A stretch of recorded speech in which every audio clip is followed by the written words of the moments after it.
Cold drinks ಅನ್ನ ಕುಡಿದು ಅದರಿಂದಾಗಿ ಏನಾಗುತ್ತೆ, ಡಿಜನರೇಷನ್ ಜಾಸ್ತಿ ಸ್ಪೀಡ್ ಆಗುತ್ತೆ. ಪ್ರಿಸರ್ವೇಟಿವ್ ಕೆಮಿಕಲ್ ಇರೋದ್ರಿಂದ ಅದು ನೇರವಾಗಿ ಹೋಗಿ ನಮ್ಮ ಲಿವರ್ ಅನ್ನ ಹಾಳು ಮಾಡುತ್ತೆ. Kidney, chronic kidney failure, liver failure, cancer. ಎಳನೀರಿನಲ್ಲಿ ನಮ್ಮ ಶರೀರದ ಒಳಗಿರ್ತಕ್ಕಂಥ ಎಲೆಕ್ಟ್ರೋಲೈಟ್ಸ್ ಗಳನ್ನ ಮತ್ತು ಆ ಎಳನೀರಲ್ಲೂ ಕೂಡ ಅದ್ಭುತವಾಗಿರ್ತಕ್ಕಂಥ ಮಿನರಲ್ಸ್ ಗಳಿರ್ತವೆ. ಗ್ರೀನ್ ಲೀಫ್ ಥೆರಪಿ ಅಂತಾನೆ ಹೇಳ್ತಾರೆ. ಶ್ರೀ ಗುರು ಬಸವಲಿಂಗಾಯ ನಮಃ.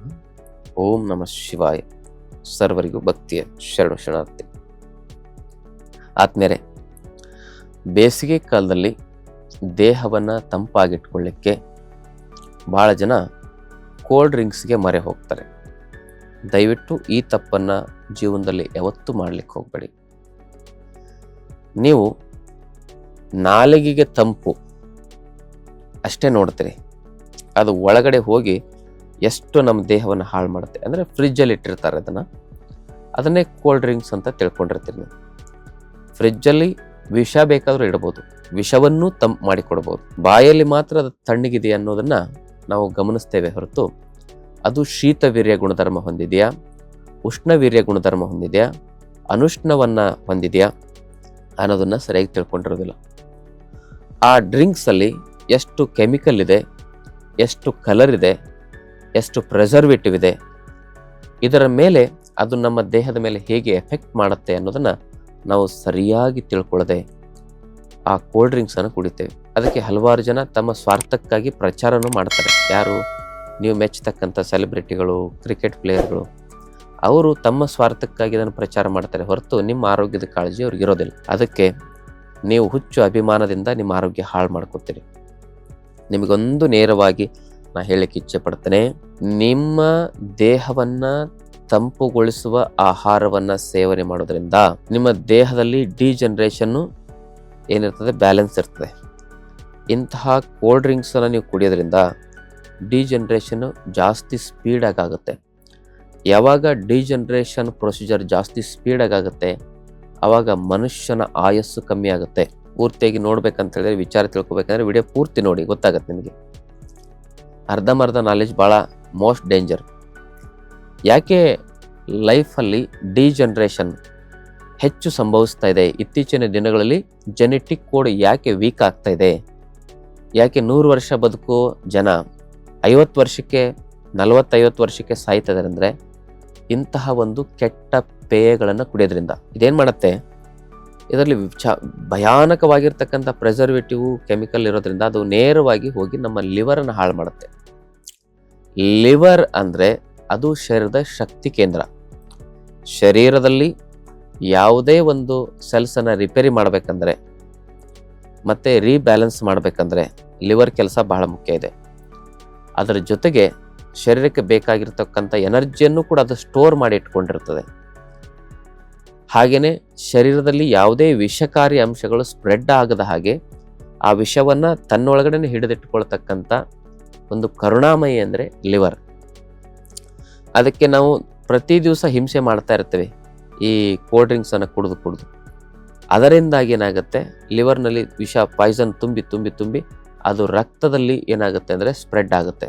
ಯಾಕಂದರೆ ಎಷ್ಟು ಹಿಡಿದಿಟ್ಕೊಳ್ಳಿಕ್ಕಾಗುತ್ತೆ ಅಷ್ಟು ಕೆಲಸ ಮಾಡುತ್ತೆ.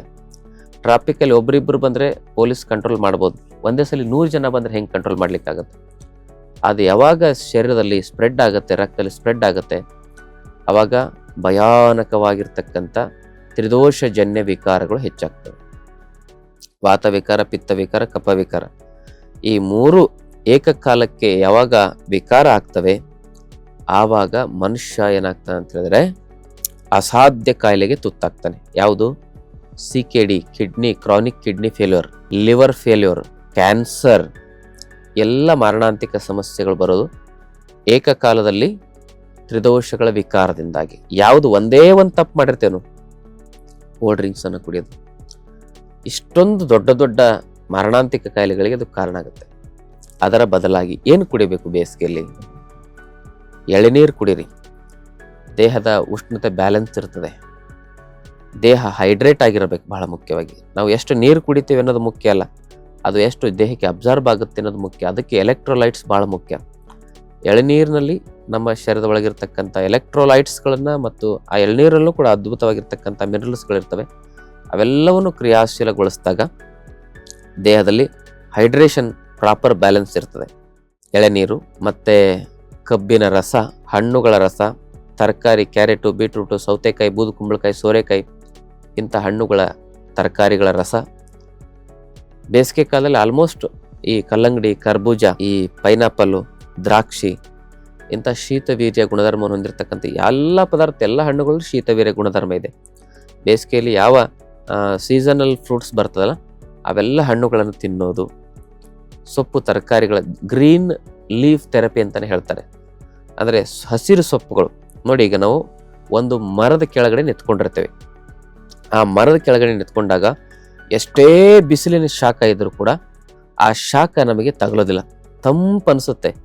ಆ ಬಿಸಿ ಶಾಖವನ್ನು ರಿವರ್ಸ್ ಮಾಡಿ ನಮಗೆ ತಂಪನ್ನು ಕೊಡ್ತಕ್ಕಂಥ ಶಕ್ತಿ ಯಾವುದಕ್ಕಿದೆ? ಹಸಿರಿಗಿದೆ.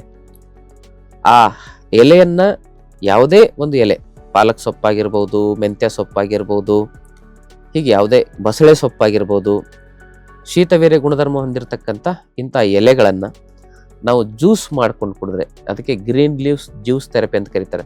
ದೇಹ ತಂಪಾಗಿರ್ತದೆ.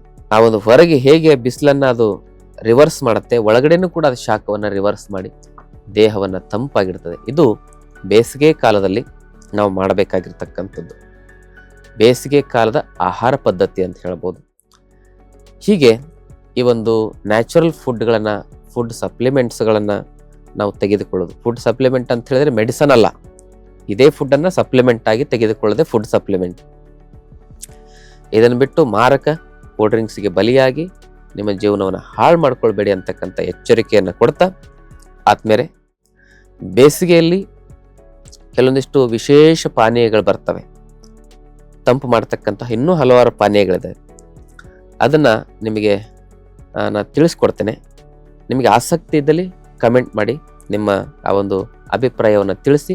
ಮುಂದಿನ ಒಂದು ಸಂಚಿಕೆಯಲ್ಲಿ ಇನ್ನೂ ಹಲವಾರು ತಂಪು ಪಾನೀಯಗಳನ್ನು ಮನೆಯಲ್ಲೇ ಹೇಗೆ ಟೇಸ್ಟ್ಫುಲ್ಲಾಗಿ, ನಿಜವಾದ ಕೋಲ್ಡ್ ಡ್ರಿಂಕ್ಸನ್ನು ಮನೆಯಲ್ಲಿ ಹೇಗೆ ತಯಾರು ಮಾಡ್ಕೊಳ್ಳೋದು ಅನ್ನೋದನ್ನು ನೀವು ತಿಳ್ಕೊಬೇಕಾದಲ್ಲಿ ಕಮೆಂಟ್ ಮೂಲಕ ತಮ್ಮ ಅಭಿಪ್ರಾಯ ತಿಳಿಸಿ. ತಮ್ಮೆಲ್ಲರಿಗೂ ಶರಣಾರ್ಥಿ. ಇನ್ನಷ್ಟು ಆಯುರ್ವೇದ ಮತ್ತು ಯೋಗ ಚಿಕಿತ್ಸೆ ಟಿಪ್ಸ್ಗಾಗಿ Vaidyashree health tips channel subscribe ಮಾಡಿ. ಹಾಗೆ ಫೇಸ್ಬುಕ್, ಇನ್ಸ್ಟಾಗ್ರಾಂನಲ್ಲಿ ಫಾಲೋ ಮಾಡಿ.